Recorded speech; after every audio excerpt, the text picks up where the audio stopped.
આવતું ચોમાસું થોડું નબળું રહેવાનું હવામાન વિભાગનું પ્રાથમિક તારણ છે, જેણે ખેડૂતોની ચિંતા વધારી દીધી છે.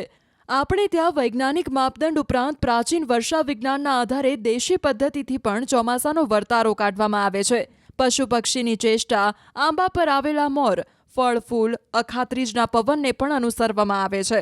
એવામાં કચ્છના રેલીડી ગામના ખેડૂત હરેશભાઈ ઠક્કરે ખારેક પર આવેલા પાકના આધારે તેઓ વર્ષોથી અનુમાન કરતા હોવાનો દાવો કર્યો છે. ખારેકમાં કેટલી ખારેક આવે તેના પરથી તેઓ દર વર્ષે ચોમાસાનો અંદાજ કાઢતા હોવાનું જણાવી રહ્યા છે. અહીં સ્પષ્ટતા કરી દઈએ કે આ દાવાની ન્યૂઝ 18 ગુજરાતીએ સ્વતંત્ર પુષ્ટિ કરી નથી. ખેડૂતોને વરસાદ ઓછાની સંભાવના તો હવામાન આગાહી કરી છે હવામાન ખાતાએ, પણ અમે બી એવી રીતે કહીએ છીએ કે અમે 5 પેઢીથી એગ્રીકલ્ચર ખેતીવાડી કરીએ છીએ અને ગામડાઓમાંથી અમે ત્યાંથી માંડવી તાલુકામાંથી આવી અને ત્યાં બી ખારેકના ક્રોપ લેતા હતા.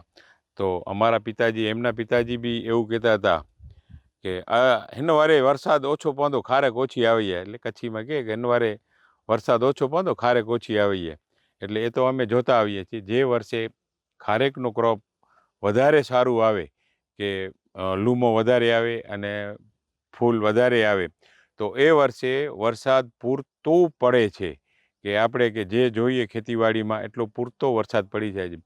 જે વર્ષે ખારેક ઓછી આવે એ વર્ષે વરસાદ ઓછું પડે છે. તો આ વર્ષે 2026માં અમારા ખારેકના લૂમો ઘણા ઓછા આવ્યા છે. જનરલી બધી જગ્યાએ એ જ પરિસ્થિતિ છે, કચ્છભરમાં, ગુજરાતભરમાં, કે ખારેક ઓછી આવે એટલે વરસાદ ઓછી પડશે. એટલે હવામાન ખાતાએ બરોબર કીધેલું છે કે વરસાદ ઓછું પડશે. અમે હવામાન ખાતો 92% કહે છે, પણ અમે એમ કહીએ છીએ 90% બી પડે અને કદાચ એનાથી બી ઓછું પડે.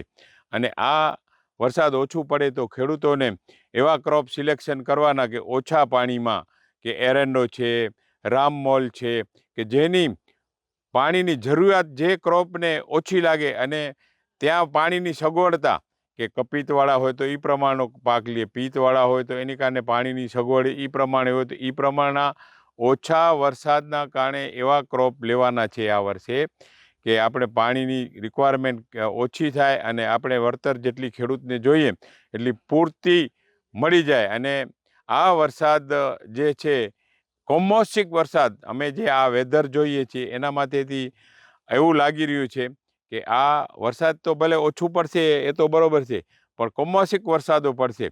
કે મેંગો ચાલુ હોય ને વરસાદ, કે આપણે કોઈ ક્રોપ કાઢ્યું હોય ને વરસાદ, એટલે કમોસમી વરસાદ થવાની પણ આ વેધર માટેથી સંભાવના ખરી કે ભાઈ આ વરસાદ કમોસમી વરસાદો પડે તો ખેડૂતને એના માટે પણ જાગૃત રહેવું પડશે કે ભાઈ ક્રોપને એના વરસાદ પડવાથી પહેલાં આગાહી ખાતો બી સૂચના આપે છે કે ભાઈ આ તારીખે વરસાદ પડવાની સંભાવના છે. તો ક્રોપ એ સમયે બી સંભાળી લેવાની ખેડૂતોની મોટામાં મોટી જવાબદારીઓ રહે છે. અને બધી જગ્યાએ ભલે ખબર પડે પણ સગવડતા બી હોવી જોઈએ કે ગોડાઉનોમાં ઘણીવાર ટ્રેક્ટરોથી, લેબરથી બધી જ સમસ્યા હોય છે. હવામાન ખાતો આપી દે છે કે ભાઈ વરસાદ આ તારીખે આટલું પડવાનું છે, પણ બધી સુવિધા પણ ઘણીવાર નથી મળતી, એટલે ક્રોપો બી ઘણા બધા ફેલ થાય છે. એટલે કમોસમી વરસાદ કે વગર ટાઈમની વરસાદ તો નુકસાનકારક જ હોય છે. કે ભલે ખેડૂત એની જાગૃતતા મુજબ કામ કરી રહ્યો છે, પણ છતાં બી એમાં નુકસાનો રહે જ છે. હરેશભાઈ, એક બાજુ વાવાઝોડું માવઠું પડ્યું ને હવે વરસાદ ઓછો, કેવી પરિસ્થિતિ થશે ખેડૂતોની? હવે ખેડૂતો માટે તો જો આ યુદ્ધ ચાલી રહ્યો છે, તો માર્કેટમાં કાંઈ વસ્તુ લેવા જઈએ ને તો ઓલો તો દોઢો ભાવ કહે, ડબલ કહે, પેલો તો ક્યાંક નથી, ને પછી થોડી વાર રહીને ક્યાંક ભલે આવે તમને તો હું કરી દઈશ. એના ભાવ બી એટલા રહી રહ્યા છે. અને જ્યારે પોતે ક્રોપ પકાવીને લઈ જાય છે માર્કેટમાં, તો હવે કેળા જેવો ક્રોપ છે તો એ માર્કેટમાં લઈ જાય છે તો 5-6 રૂપિયા કાચા માલના ભાવ થઈ ગયા છે. તો હવે પકાવવાની જ કે કોસ્ટ એની 12-15 રૂપિયા છે, વેચવું આ પ્રમાણે છે. અને કાંઈ એને પકાવવા માટે વસ્તુ લે છે તો ઓલાને ભાવના દોઢા લાગે છે, ટ્રાન્સપોર્ટિંગ મોંઘું પડે છે, બધું જ મોંઘું પડી ગયું છે. અને આ જે કમોસમી વરસાદો, વાવાઝોડાને નુકસાન, વરસાદ ઓછો પડવાનો, એ તો ખેતી માટે બહુ નુકસાનકારક છે.